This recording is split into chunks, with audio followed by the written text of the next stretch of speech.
Svake se godine napravi 1.000.000 lutaka, savršeno oblikovanih da razvesele ljude diljem svijeta. Ali što bude s lutkama koje nisu tako savršene?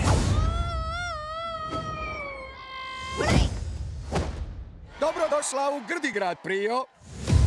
Buđenje, Moksi!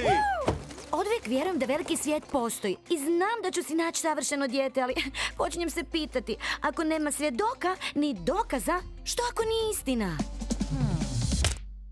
Nađi svoju istinu. Idemo! Ljudi, možda je ovo put u veliki svijet. Kako da se popnemo? A da se možda popnete?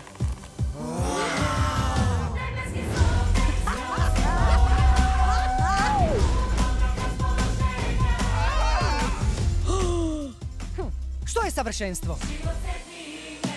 Ko je to? To je Lu, on je ovdje najsavršeniji.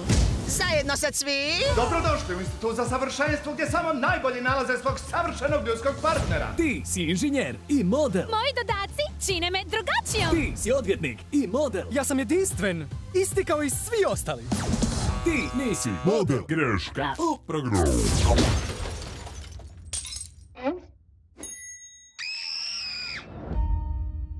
Zar stvarno misliš da tvoja banda krpenih lutaka ima ovdje ikakve šanse? Možda je najbolje da se vratite tamo gdje spadate. Budi svoja ti. Zar nismo dovoljno dobri za veliki svijet? Ne, naše mane nas čine jedinstvenima. Za to se vrijedi boriti. Neka vide svi.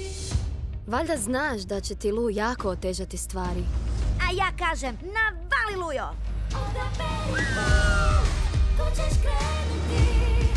Život to je tvoj, samo tvoj, moraš ostati